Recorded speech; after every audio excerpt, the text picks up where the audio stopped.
Hello and welcome to Gettable, afl.com.au's home of trade, draft, free agency and contract news. We are here, of course, thanks to Google Pixel. We love our friends at Google Pixel and we thank them for their continued support of the show. I'm Riley Beveridge. This is Cal Twomey. Cal, we've got a massive episode coming today. We've got Jagga Smith, one of the best draft prospects in the country, will be joining us at the Gettable desk. We're going to have some fun along the way as well. Can't wait for that, Riley, to have Jagga at the desk with us, and also some fun too. 3 weeks before the draft, so looking forward to that as well. The countdown clock is on, well and truly. Before we get to that though, because we want to flip things around a little bit on today's show, because the big questions need to be answered about this year's draft. It's coming very, very quickly. So we thought we'd start with Askable, but we thought we'd change it up a little bit as well this week, because this is our Halloween version of Askable. Bring it on. There we are. Probably the most ridiculous thing we've seen on Gettable, and there's been a long list. I might just chuck this up as well, our beware sign. That's beware, ask any silly questions. That's a big warning sign there. On our Instagram account, at Gettable, follow us there. You can ask us all of your draft questions there. We put out the call for your best Halloween-themed Askable questions. So we got quite a few of them come through, and we're going to answer as many as we can over the next 10 minutes or so. Angus wants to know. Some costumes ready as well. We do have some costumes ready. We might dress up a bit later. Angus wants to know, is the Viking going to be a scary generational player, Cal? Well, he has the potential to be that. There's no doubt about that. Alex Taru, of course, our guest, the Flying Viking on last week's show. North Melbourne continues to be linked to him. It would be a big call to grab Taru at number 2. But perhaps that's why they're open to shifting down the draft order and moving down a couple of spots.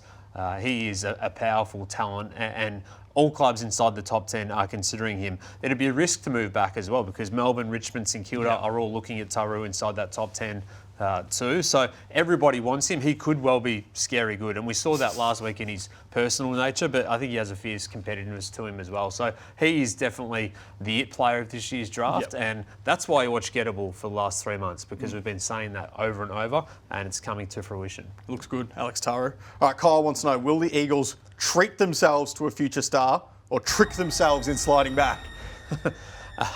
I like the scream. It's all about who's there at pick 12 for me. Now, Beau Allen is a chance to be there, but also has had other clubs really strongly interested in him before then, including Richmond being one of those. If they hold picks 10 and 11, I think there's an appeal for them with him. Strong considerations as well for other players in that mix for the Eagles.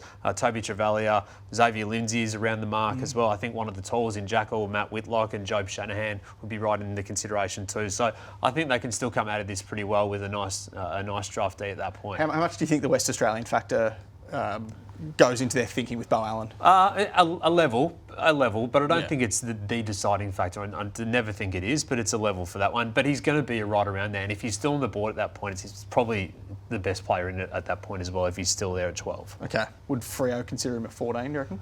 Yep. All right.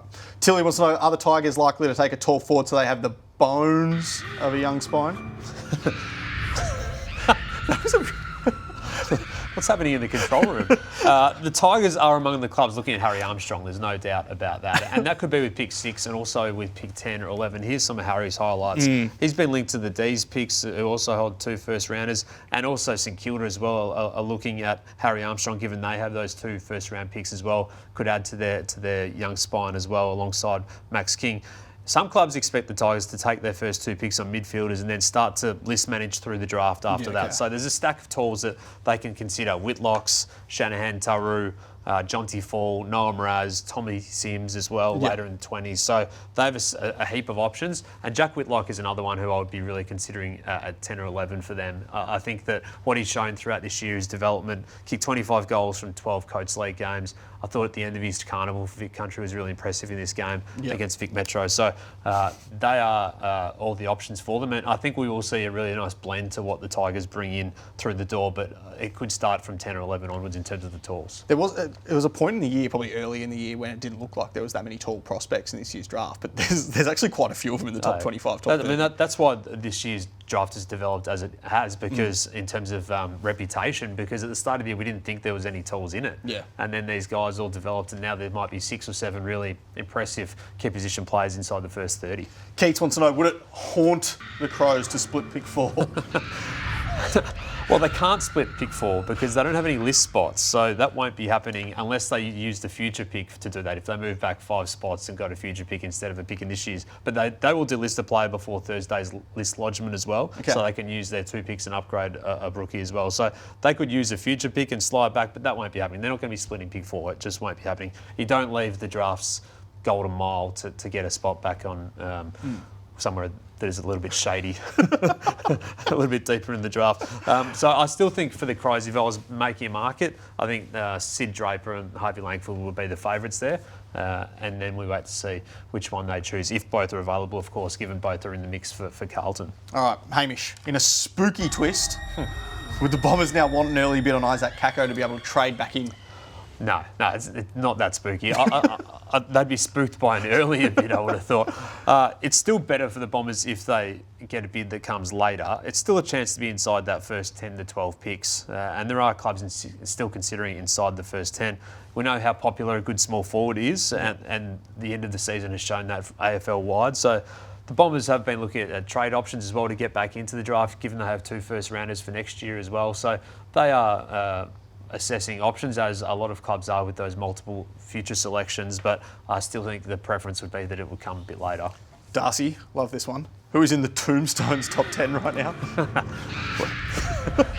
haven't heard the Tombstone in a while, actually. Well, we need to bring that back, maybe. It was a Darcy Parish invention, actually. All right, I think there's 6 certainties in the top 10 at the moment. I'm not going to give you my top 10 right now, but I think Sam Lawler, Levi Ashcroft, Finn O'Sullivan, Harvey Langford, Sid Draper and Jagga Smith are the certainties. I think there's a couple very, very likelies in Josh Smiley and Alex Taru, and then some very possibles in Leo Lombard, Isaac Kako, Murphy Reid, Bo Allen, Toby Travalia. So that is a bit of an insight into the way I'm thinking in terms of how this phantom draft is coming together and the order and rankings of what the clubs are thinking as well, because they are looking like the certain group. And then you speak to clubs, deeper in the 10 or in the 12 or in the 14. They start to narrow off and jot lines through the guys who are not going to get there. Yeah. So that's a little bit like the way I'm working. There's going to be about 20 players invited to the opening night of the draft.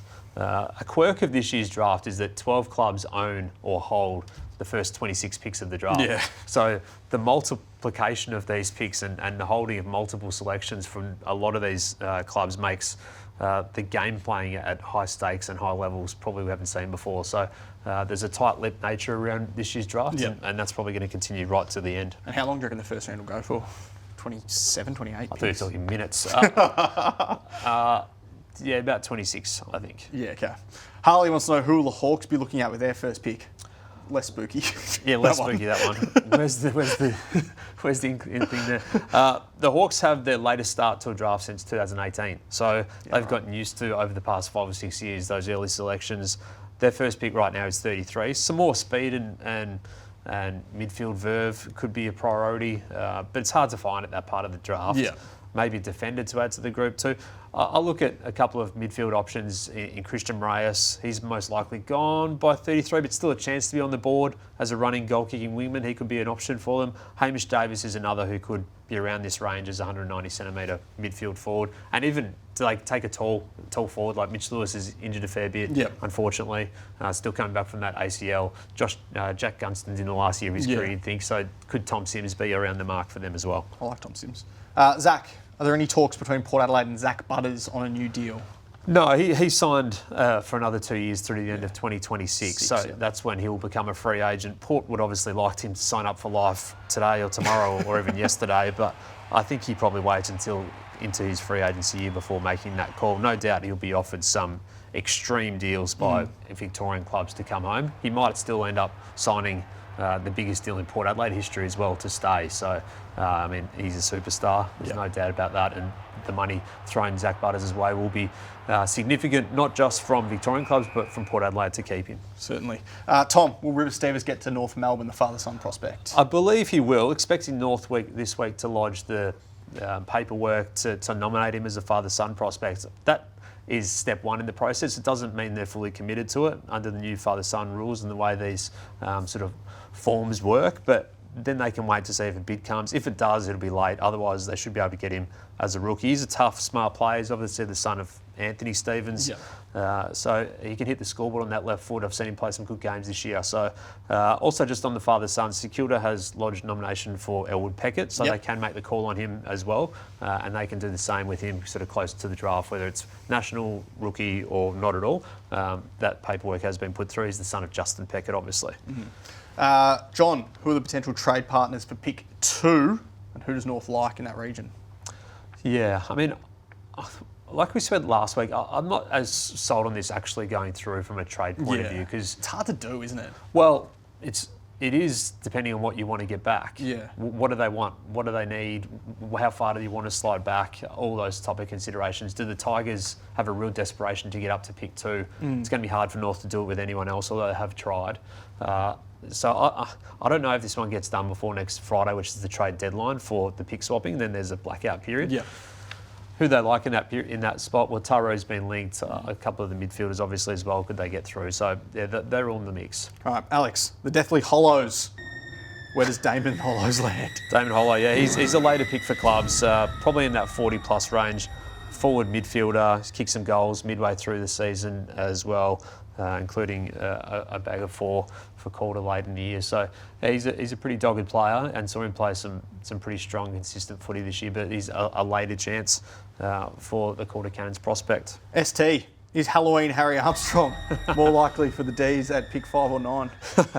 Well, he'd have to be in considerations, but for me, I think their first pick, I look at the midfield options and see who can get through from there. Is it Lawler, O'Sullivan, Smith, Langford, Draper? But that next pick at number 9, you have to play the odds, don't you? Richmond, I think, would look at him at number 6, and the St Kilda as well would look closely, I think, at 7 and 8. Bo Allen, Toby Travalia, all those type of players also, I think, would be in the mix at 9. Okay.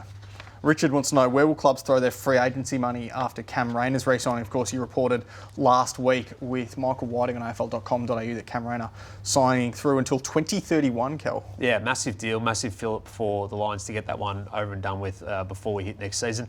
This one was looking like it might drag into next year, but I think the Premiership helped speed things up, as it usually does. Melbourne clubs were coming with their checkbooks absolutely open and basically naming a price for Cam Rayner. In the end, he stays. He's pretty loyal and pretty settled up in Brisbane. Gets that deal done through to 2031. It means those Melbourne clubs and Victorian clubs will again have extra money saved for LDU. Luke Davies-Uniacke as a free agent. Andrew Brayshaw, who's obviously started talks already. I don't expect him to move from Fremantle. Tom DeConey, I expect to get some lifetime deals offered to him. I think that'd be tempting. I think there's going to be some temptations there, particularly given the tightness of Carlton's cap compared to some of the clubs that'll be chasing him, I think. Sam Draper, I know will get interest from Adelaide. I'd expect him to get into the start of next season before talks really kick off. Kane Farrell is a bit under the radar as a free agent, but I expect him to be in hot demand. I think he's got that weapon. He could be that bit of a Harry Perryman type, a little off Broadway from a free agency point of view, but could get some big offers. Sam Collins is in talks now for a new deal, so I expect him to be one to be done sooner rather than later at the Suns. An extension in the works for him, multi-year deal there. And the Lions surely turn their attentions now to Bran Starcevic, who's now their remaining big free agent on the table in 2025. Spiro, can Collingwood pick a key position player in this year's draft, do you reckon? Collingwood supporters always want to pick key position players. I love it. Pick 52, pick 55, pick 58. Likely to use 3 selections at the draft. James Barrett's probably off the board by then, but I like him as a player. Same for Adrian Cole. Charlie Nichols could be an option, as may Charlie West. Charlie West actually the grandson of Wayne Jackson, the former AFL boss. Fun fact. 2 South Australian prospects there. Harry O'Farrell and Cale Girine probably gone as well, but Farrell may be a chance to be there. So there's some key position players in there as well. Okay, Jason, will Freo trade pick 14? Nope. They take it to the draft. They would have done that, I think, if they'd kept their other picks, but they used those 2 on Shea Bolton. I think Joe Berry, Xavier Lindsay, Taj Houghton, Toby Travalia are all going to be in there. I think there's a fight on for Toby Travalia as well. I think everyone from pick 8 to 15 likes him a lot. So, would Sydney would scream if which draft picks were still on the board at 19 and 22? I reckon Sydney need a small and a tall. So a small and a tall? Yeah. If a tall such as one of the Whitlocks, Jobe Shanahan, Jonty Fall is there, then I reckon they're going to be hard to pass up. Plus, I reckon they're right in the range for Jesse Detoli. So 19, 22, Jacob Constanti fell out of favour, moved on from the club. As you've reported, they had some interest in a couple of other small forwards through the trade period. They I think would be a good fit for him. I think he'd play some significant footy next year for the Swans. He was a favourite of clubs at the Combine as well. Jesse Detoli. Bland, does Clancy Dennis get drafted? Bland actually nicknamed him the Menace, Clancy Dennis the Menace, which I like. He's a menace to key forwards. 195 centimetre key defender who can take a mark and shut down opponents. Played some good footy for the WA under-18s team. And Emma, which players get their careers resurrected in the DFA period? Is that the last one? I think it is. Jack Martin will get to Geelong. Yes, of course. Tim Membry will join Collingwood, of course, as reported during the trade period. Others might be waiting until the rookie draft, though. So this is what Jack Martin will be hoping to do for the Cats. And I think he'll be a good acquisition for them, at least at a bargain price. Yep. Others might be waiting until the rookie draft. So that's Jackson Pride, Ben Patton, Denver Granger Barras, Curtis Taylor. Yeah. Okay. Well, on the Google Pixel, the Magic Editor feature lets you edit your photos right on your phone. And today, Cal, we want to know if you could magically edit the draft order, which clubs are most likely to try and trade back into the early rounds? All right, there's a few, I reckon, Riley, who are a chance here because clubs are loaded up. West Coast has 2 first-round picks. Essendon has 2 first-round picks. We're talking about 2025 selections. Gold Coast has 3 first-round picks into the future. St Kilda has a first-round pick as well that they'll be looking around with. North Melbourne has their first-round pick on the table. It's going to be hard for all clubs to do that, but I think all of those will have a crack, particularly the ones with multiple selections, so West Coast, Essendon, Gold Coast in particular. Gold Coast will be free to throw around their picks, and I reckon they will, even though they use a few of them on the Academy boys next year. That's it for Askable, I think. Yep. Is that what you'd go as? I've got any excuse to bring out the wizard hat, which I think is actually a witch hat today. I'm casting a spell as well. I can't see anything in this. I'm not sure if anyone can hear me either, but we'll be right back. We've got Jagga Smith coming in just a little bit. All right, welcome back to Gettable. We are rapt to be joined at the Gettable desk today by Jagga Smith, one of the best draft prospects in the country. Jagga, thanks for coming on. Thanks, Riley. Thanks, Cal. Cheers for having me on. Thanks for coming in, mate. It's obviously a busy time for everybody in the draft space. What have you been up to since the draft combine? A little bit of a gap between that and obviously draft night in 3 weeks. Yeah, it's a bit of an interesting time at the moment. I'm done school, so a lot of the other draft boys have exams at the moment, so I'm just done school and post-combine I got away to the Gold Coast for a week, which was nice. A bit of a break from Melbourne and then, just back in the swing of things now with training each day, which is nice. But a bit of a nervous time at the moment. I'm sure it is. How's the combine? Because I'm sure you met with a lot of clubs as well and tested really well throughout that period too. How did you find those few days? Yeah, obviously it was a great time. I think when you're with the best players in the country and you're having interviews with clubs, it starts to really sink in a bit. Especially when you're meeting club coaches, that's when it really sinks in that this is your next chapter. So I loved that few days with all the boys and the clubs, and it was just a real eye opener. It's pretty soon. Yeah. We've spoken plenty on this show around how uncertain and unpredictable it's going to be this year from a draft perspective. How do you plan around that? Did you watch the trade period, how it unfolded, who had what picks, and think, I wonder if that gets me there, I wonder if that gets me there? How do you sort of go about dealing with that sort of stuff? Yeah, you do tune in a bit. It's really popular, obviously, the trade period. I think I was lucky I was in Gold Coast for that week, but you tune in and you see all the changes, and quite a bit changed over that trade period. So. But you don't really think, is this going to affect me? It's just, what it is. So you can't really control it, to be honest, Do you read Cal's Phantom drafts and Phantom form guides and that sort of thing? I'll read them a bit, I do read them a little bit. I think that 2021 was pretty poor, though. Got Will Phillips wrong. But, well, hopefully this year's a bit more successful. We'll see how you go. Speaking of success, you've had an enormous season. Are you proud of how you put together performance after performance this year and the consistency you showed as a prospect? Yeah, I am proud of that, Cal. I think this year that's what I just focused on, being a really consistent performer and controlling the things that are in my control and not having my output waver from my worst footy to my best footy. I think that's a big thing with me. I try to keep that gap pretty small, and I was pretty proud that I could keep notching up pretty solid performances each week, which held me in good stead. Just on those, and a couple of them were more than solid. The 50 disposal game against the Jets, and then the week after you just tally up a lazy 40 against the Cannons. Averaged 34 touches for the Chargers. Well, I felt like the second half of the season in particular, you were so damaging and really attacking with your ball use. Was that something that you put in front of mind to do as well? Yeah, I think that's right, Kel. I think the first half of the year, it was a lot of ball winning rather than really impacting the game. And I think the thing that stands out for me was round one against Allies. I had a bit of the ball, but I only had about 50 metres gained of the footy that day. And Rob Harding came up to me post that game and said, just try to shift your hips a bit more corridor and really drive your legs a bit more forward with the ball. And I think from that point on, that first Nationals game, I was really confident and I could damage a bit more and take a bit more space with the footy, and I think I've become more damaging in the second half of the year. I think you only had 1 or 2 games where you dipped under 30, so you're able to be damaging and get a lot of the footy. Have you always been a ball magnet, like all through your junior career? It's something that's probably my biggest strength as a footballer, knowing how to find the footy, and I think that's a pretty handy strength to have because it's hard to teach kids how to find the ball, but that's been the thing that I've always been pretty strong at, finding the footy all throughout my junior pathway. And you did some captaincy as well across the year. How'd you find the leadership roles that you took on this season?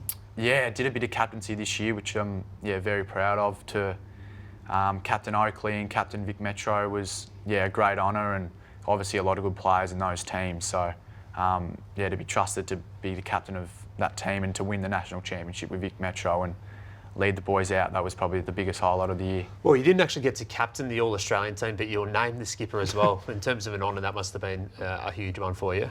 Yeah, that one was right up there as well. Captain of the All-Australian team. You don't play for these sort of accolades, but when they do happen, it's really nice to be recognised like that. You've spoken a lot about Zach Butters as being a midfielder you watch, and people have likened you to him as well in your frame and dynamic ability too. What do you take from this guy, watching him as a smaller midfielder come in and do what he's done over the first 6 years of his career? Yeah, I think he's the player that I look up to most, Zach. Just his quick feet, like you can see there, his ability to evade and be real dynamic and take off. And he's a pretty highly skilled player as well. He's 181, 182 centimetres, which is a similar stature and build to me. So he's someone that I look at pretty closely. Just on that, like Butters, Dacos, Goulden, Merritt, Neil, a lot of the best midfielders are smaller midfielders at the moment. Of course, we know Pontepelli and Cripps, but there's absolutely room for these guys to make impacts. Does that give you a fair bit of motivation and also confidence that you can step in and play right away? For sure. I think, like you said, a lot of the gun players are below that 6 foot mark, and it does give me a little bit of confidence looking at them and seeing how they've impacted straight away. It is good. You made the step up as well. You played some VFL footy with Richmond this year. How did you find the difference in level and how you took on that challenge throughout the season? Yeah, VFL footy, obviously a massive step up. I think I got stitched up with some pretty tough conditions in the first one. What, you're saying Williamstown on a cold, windy night isn't easy? Oh, it was real tough, but it was kind of a welcome to senior footy moment, But no, I loved that experience that I gained playing VFL, and just see how AFL listed players go about their game day and little things like that. But I loved the step up, and I could kind of prove to people that with my smaller frame at the moment that I could still win footy against senior bodies, which is something that I wanted to tick off this year. How much have you spoken to the Tigers? They've got a stack of picks, obviously pick 1, pick 6 as well in there, and the clubs around that mark. Who have you spent most time speaking to in terms of clubs and recruiters? They're probably pretty even in that first 5 or 6 picks this year. Just like Richmond, I've spoken to them the same as I've spoken to all the other clubs. Obviously met them at the Combine and met them throughout the year, but I don't think they haven't told me anything, and it's going to be really interesting to see what happens because there are a lot of good players in this year's crop. You've played up levels before, so the first time I saw you play, Jagga, was 2021. I was there to watch Sam Darcy and Josh Rochelle play a school game, Caulfield v Scotch, and I was standing near this group of Scotch kids, and they're all a buzz about this kid called Jagga, who was making his first or second game at that level. You were 15 at the time? 15, yeah, that's right. Playing in year 10? Playing in year 10, yeah. And I said before, a whippet running around. But you kicked a goal, I reckon, or did something spectacular. What was that like that year? Do you remember those days? Yeah, kick 4, thanks, Cal. I have to chuck that in there. It was a good year, that one. That was my first real... I think playing that year, I thought I could probably do something with my footy, playing against boys that were 2 or 3 years older than me. But yeah, loved that year. Got cut short through COVID, but yeah, loved playing first 18 for school when I was a young boy. I only remember one, but I remember Sam Darcy kicking it. Just on goals, you actually have played with a pretty good couple of goal kickers as well across your Victorian under-12s team and then going through to under-18s last year. Harley, Watto and Jagga ×2 there. Must have been pretty cool to play with them all the way through and also see their influence in year one at AFL level. Yeah, yeah, so I first met Nick and Harley when I was 11 playing in the schoolboys under-12 team up in Darwin which we won, and yeah, they were just like any other kid, you know, like Harley and Watto, they were both gun players. You could see it was really going to happen for them when they were younger. But yeah, we got to obviously line up together again in that final national championships game last year, which I lined up on Harley for a little bit in that game, and yeah, he taught me a few things. So, but yeah, he's a great player and someone that I've looked up to from afar, seeing how he's gone about it and dealt with all the pressure. And Watto, obviously, like he's a funny bloke, and yeah, he's a great player as well. Before we let you go, how many Jagga-related puns are you expecting throughout your AFL career? And are you already tired of the moves like Jagga, or are you happy with that one? No, I don't mind the moves like Jagga. That's probably my favourite. Yeah. Rolling Stones related stuff? No, I'm not a big Mick Jagger guy, but I know who they are. But yeah, my parents weren't crazy about him. That's not the reason I'm called Jagga. But what is the background to Jagga? Because you know, I think you're going to make history as the first AFL player. Yeah, well, there's Jagga O'Meara, which is similar, but it's not as close as Jagga. Not as cool. Yeah, nothing really to it, but. Yeah, I think it's going to get a fair run in the coming years. Your dad is Mick though, isn't he? Daddy's name's Mick, so there's something little there, mate. But yeah, it's a shame. Well, I don't think that you're going to get through the Bulldogs because it could have been Jagga and Richards, as in Keith Richards, and Alex Keith just retired. Yeah. Could go to Port, Joe Richards. Yeah. There's a few. Hey, thanks for coming in, Jagga. We really appreciate it, mate. This is yours. Thanks, beauty. This is yours. Put this up to the camera here. You're officially Gettable now. Good luck for the next few weeks. Really well spoken, and we can't wait to see where it lands for you. Thanks, Cal. Thanks, Riley. Appreciate it. Right, a big thanks to Jagga Smith there. He was fantastic, wasn't he, Kel? As expected. Can't wait to see where he goes on draft night. Going to be one of the early selections. He certainly will be. All right, we're coming towards the end of our show. We've got a massive couple of weeks still to come on Gettable, mainly in draft week, because our draft night countdown shows are coming back, Cal, on the Monday, Tuesday and Wednesday leading into the draft. We are here on afl.com.au. We are live with coaches, players, agents, list managers, recruiting managers, the works. Yeah, all the news as well. Phantom Draft will be dropping that Monday night. And then on Wednesday night, Draft Night Live, all the picks as they happen, all the news, all of the analysis as it happens live. Thursday night, the rest of the draft as well. And then the rookie draft on Friday, the only place to watch that. So can't wait for that. It's going to be a big couple of weeks, and particularly that week. Okay. What do you got for us here? You got something to sign us off with? Do you want to finish this off? Okay, well, you do this, girl. Right. You little spell for us to finish Halloween. It's Calloween. Calloween. The Phantom Draft calls are on. My pixel is in a blizzard. Let's hope the Flying Viking nickname takes off like the wizard. See you next week.